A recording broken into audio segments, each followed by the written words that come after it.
बिहार विधानसभा चुनाव 2025 की तैयारियों को गति देने के लिए महागठबंधन ने एक महत्वपूर्ण कदम उठाया है। अगस्त महीने में एक राज्यव्यापी यात्रा निकालने की घोषणा की गई है। इसमें राष्ट्रीय जनता दल के नेता तेजस्वी यादव और कांग्रेस के वरिष्ठ नेता राहुल गांधी संयुक्त रूप से हिस्सा लेंगे। ये फैसला मंगलवार को पटना में तेजस्वी यादव के सरकारी आवास पर हुई महागठबंधन की 3 घंटे की बैठक में लिया गया। इस यात्रा का मकसद बिहार की जनता से सीधा संवाद स्थापित करना और सत्तारूढ़ एनडीए सरकार की कथित विफलताओं को उजागर करना है। महागठबंधन इस यात्रा के जरिए बिहार के ग्रामीण और शहरी क्षेत्रों में अपनी पहुंच बढ़ाने की योजना बना रहा है। तेजस्वी यादव ने बैठक के बाद कहा कि ये यात्रा बिहार के हर जिले, हर गांव तक जाएगी। हम जनता को बताएंगे कि नीतीश सरकार ने बिहार को बेरोजगारी, अशिक्षा और अराजकता की ओर धकेल दिया है। यह अभियान महागठबंधन की एकता और जनता के प्रति हमारी प्रतिबद्धता का प्रतीक होगा। राहुल गांधी की भागीदारी इस यात्रा को राष्ट्रीय स्तर पर चर्चा में लाने की रणनीति का हिस्सा है। कांग्रेस सूत्रों का कहना है कि राहुल गांधी का सक्रिय होना न केवल गठबंधन को मजबूती देगा, बल्कि ये भी दिखाएगा कि महागठबंधन राष्ट्रीय और क्षेत्रीय मुद्दों पर एकजुट है। ये यात्रा भारत जोड़ो यात्रा और भारत जोड़ो न्याय यात्रा की तर्ज पर एक बड़े जनसंपर्क अभियान के रूप में देखी जा रही है, जिसने 2024 के लोकसभा चुनाव में विपक्ष को मजबूत करने में मदद की थी। तेजस्वी और राहुल की संयुक्त उपस्थिति महागठबंधन के लिए एक मजबूत राजनीतिक संदेश है। दोनों नेताओं ने हाल ही में 9 जुलाई को पटना में हुए बिहार बंद के दौरान मतदाता सूची संशोधन यानी एसआईआर के खिलाफ संयुक्त प्रदर्शन किया, जिसमें उन्होंने चुनाव आयोग पर वोटर चोरी का आरोप लगाया। इस यात्रा के जरिए दोनों नेता उस गति को बनाए रखने की कोशिश करेंगे। तेजस्वी की युवा अपील और राहुल गांधी की राष्ट्रीय छवि मिलकर गठबंधन के विभिन्न वर्गों तक पहुंचने में मदद कर सकती है। Aim right, achieve big. At KR Mangalam University, we provide you the platform to turn your dreams into reality. At KR Mangalam University.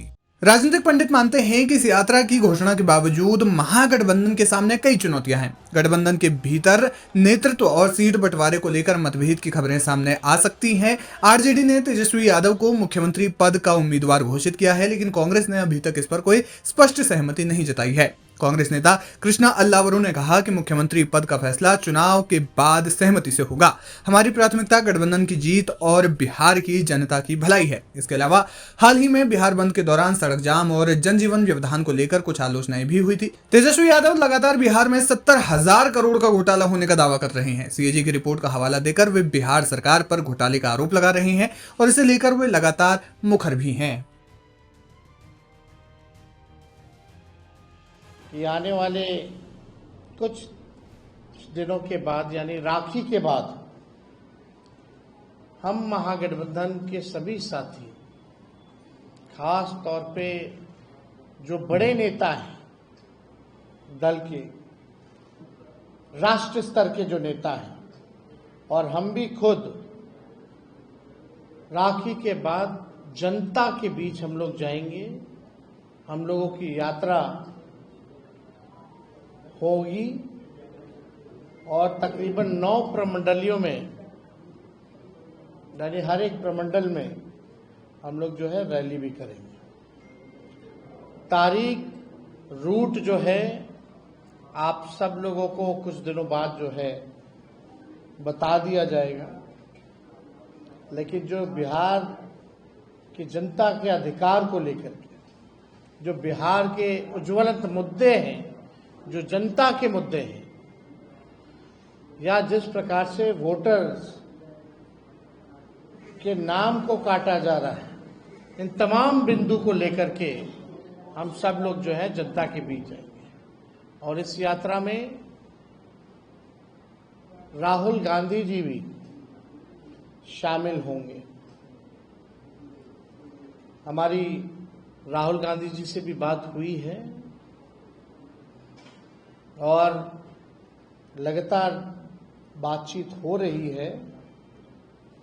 यही तय है कि राखी के बाद, रक्षाबंधन के बाद हम सब लोग जो है जनता के बीच जाएंगे। और ये अगस्त का महीना है, अगस्त क्रांति यानी क्रांति का महीना है, और जनता के बीच अपने जाकर के हर एक मुद्दे को हम लोग स्पष्ट रखेंगे कि किस हिसाब से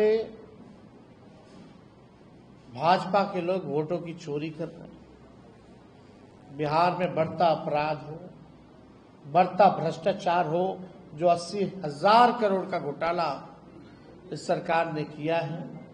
बिहार को बदहाल व्यवस्था में इन लोगों ने लाने का काम किया है। पढ़ाई, दवाई, कमाई, सिंचाई में बिहार सबसे फिसड्डी है। पलायन, गरीबी में आप देखिएगा, बेरोजगारी में बिहार जो है सबसे आगे है।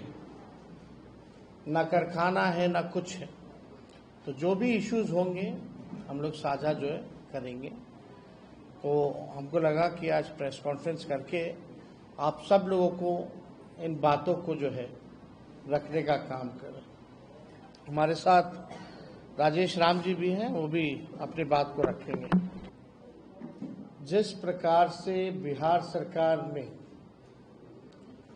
लगभग 71,000 करोड़ रुपयों का हिसाब नहीं दिया है, और जो सीएजी की रिपोर्ट में ये बातें आई हैं, हम सब लोगों के पास ये सीएजी का रिपोर्ट है, और आप इसको अगर अंदर जाकर के देखें, आप सब लोगों ने देखा भी होगा, लगभग एक जगह 71,000 करोड़ का है और एक जगह तकरीबन 9,000 करोड़ का।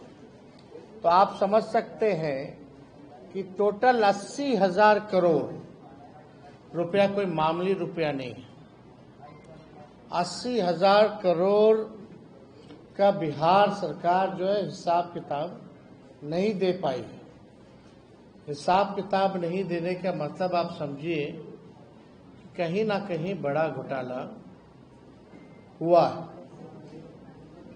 और हम लोग शुरुआत से ही कह रहे हैं कि जो मौजूदा जो बिहार सरकार है, ये लोग डबल इंजन की बात करते हैं।